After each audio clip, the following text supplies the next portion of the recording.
Thiruvananthapuram law academy bar കൗൺസിലിന്റെ അംഗീകാരം നേടിയത് തെറ്റായ വിവരങ്ങൾ നൽകി.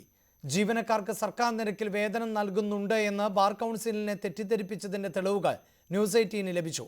കോളേജിന് അഫിലിയേഷൻ ലഭിച്ചത് സംബന്ധിച്ചും തെറ്റായ വിവരങ്ങളാണ് ബാർ കൗൺസിലിൽ ലോ അക്കാദമി മാനേജ്മെന്റ് നൽകിയത്. സർക്കാരിന്റെ NOC, ബന്ധപ്പെട്ട സർവകലാശാലയുടെയും ബാർ കൗൺസിലിന്റെയും അഫിലിയേഷൻ, ഈ 3 യോഗ്യതകളും സംസ്ഥാനത്ത് പ്രവർത്തിക്കുന്ന നിയമ പഠന കേന്ദ്രങ്ങൾക്ക് നിർബന്ധമാണ്. ഓരോ വർഷവും കോളേജിന്റെ വിശദാംശങ്ങൾ ബാർ കൗൺസിലിൽ മാനേജ്മെന്റ് സമർപ്പിക്കണം.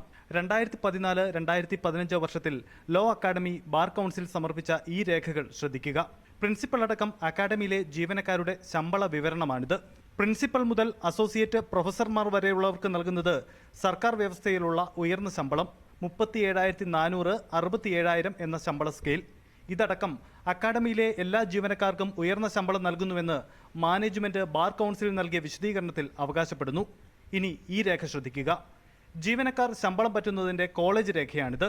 പ്രിൻസിപ്പൽ അടക്കമുള്ളവരുടെ ശമ്പളം 40,000 മുതൽ താഴേക്ക്, അതായത് ഉയർന്ന ശമ്പളം ജീവനക്കാർക്ക് നൽകുന്നുവെന്ന് ബാർ കൗൺസിലിനെ അക്കാദമി തെറ്റിദ്ധരിപ്പിച്ചു. ജീവനക്കാർക്ക് സർക്കാർ നിരക്കിൽ വേതനം നൽകണമെന്ന ബാർ കൗൺസിലിന്റെ നിബന്ധന തെറ്റായ വിവരങ്ങൾ നൽകി മറികടന്നു. ബാർ കൗൺസിൽ നൽകിയ വിശദീകരണ പ്രകാരം 23/6/1990 തങ്ങൾക്ക് സ്ഥിരം അഫിലിയേഷൻ കിട്ടിയെന്ന് ലോ അക്കാദമി അവകാശപ്പെടുന്നു. എന്നാൽ നിയമസഭയിൽ സർക്കാർ തന്നെ വ്യക്തമാക്കുന്നത് 1993 അക്കാദമിക്ക് അഫിലിയേഷൻ ലഭിച്ചുവെന്നാണ്. ഇവിടെയും തെറ്റായ വിവരങ്ങൾ ബാർ കൗൺസിലിൽ നൽകി. ലോ അക്കാദമി ഡയറക്ടർ നാരായണൻ നായരും പ്രിൻസിപ്പൽ ലക്ഷ്മി നായരും ബാർ കൗൺസിൽ അംഗങ്ങളായിരിക്കെ തന്നെയാണ് തെറ്റായ വിവരങ്ങൾ കൈമാറിയത്. അക്കാദമി ഡയറക്ടറും പ്രിൻസിപ്പളും അംഗങ്ങൾ തന്നെയായ കൗൺസിലിനെ വർഷങ്ങളായി തെറ്റിദ്ധരിപ്പിക്കുകയായിരുന്നു ലോ അക്കാദമി മാനേജ്മെന്റ് ചെയ്തിരുന്നത്. ബാർ കൗൺസിലിനെ തെറ്റിദ്ധരിപ്പിച്ചു എന്ന് മാത്രമല്ല, വ്യാപകമായ തൊഴിൽ ചൂഷണമാണ് ലോ അക്കാദമിയിൽ നടന്നു വന്നിരുന്നതെന്ന് തെളിയിക്കുന്നതുമാണ് ഈ രേഖകൾ. തിരുവനന്തപുരത്ത് നിന്നും TG സജിത്, ന്യൂസ് 18.